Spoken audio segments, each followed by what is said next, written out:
Thank you, Mr. Mann. Gentlelady from Nevada, Ms. Titus, recognized. Thank you, Mr. Chairman. Nice to see you, Mr. Whitaker, and congratulations on having this position. It's going to be a tough job and a tough place, but I know you're up to it, and we appreciate it very much.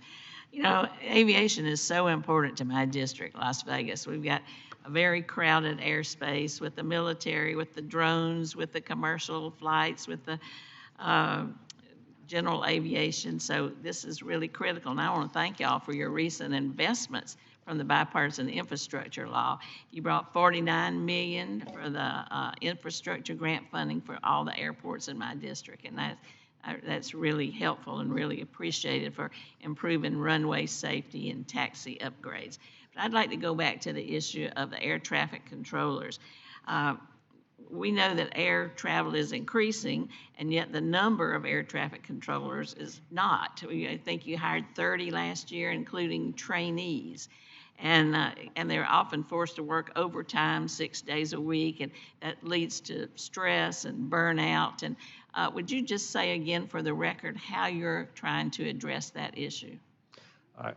You've identified all the problems that I've also identified coming in, and it's, I think, one of our most pressing needs. And I would add to that, it takes years to make an air traffic controller. Yeah. It's a long journey. It's not an easy job. It's a very rewarding job, but we need to hire as many as we possibly can. So we are ensuring that our own process is delivering as many as it can through the academy in Oklahoma City. But we also want to work with universities in the private sector to make sure we're able to pull as many from that source as well. So we've become more flexible with military hires. It used to be twice a year, so if you didn't happen to leave the military at just the right time, you had to wait 6 months. We now have a constant hiring of military controllers, which will increase the number of folks who can go directly into the towers or centers. And we're working, I think one of our most promising outlets will be these aeronautical colleges and universities, where the students can get the exact same curriculum as the academy, and then go directly into it, pass the exam, and go directly into a tower or radar facility. So going forward, that will allow us to really increase the pipeline. But in the short term, it's going to be hard to, because it takes so long, it's going to be hard to move that needle very much, at least till you get about 2 years out. I think there's a place in some of the community colleges for developing programs like this.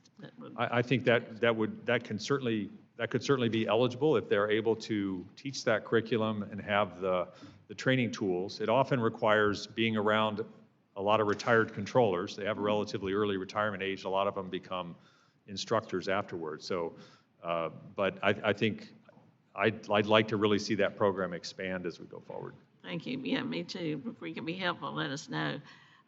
Also, we're seeing more and more in different modes of transportation that companies are acting in ways that tend to prioritize profits over safety. And you mentioned in your testimony that the agency found inspections of the grounded 737-9 MAX aircraft showed Boeing's quality system issues were, and I quote, unacceptable and required further scrutiny. Do you have confidence in your suppliers that they can kind of maintain this quality control? It's not a fox guarding the hen house kind of situation. Well, I think we're going to look at this process really top to bottom to see where the incentives are, where the failures are in the system, and we're going to demand that quality come up to the appropriate schedule. We certify aircraft to be built to very specific specifications, and they have to be built to those specifications. So regardless of their other motives, they're not going to be able to build more airplanes until they meet those standards. Okay. You don't see a problem with conflict of interest with self-inspections? We are looking at that specifically. We've asked MITRE, our research firm, to give us options on delegation and where we might bring in a third party, for example, in quality control or quality assurance, to make sure you have a neutral set of eyes on some of those issues. So that is something we're looking at. Thank you. And then just in a second to throw out there about the framework for beyond line of sight. Now it's based on a waiver system. We want to put those rules in place.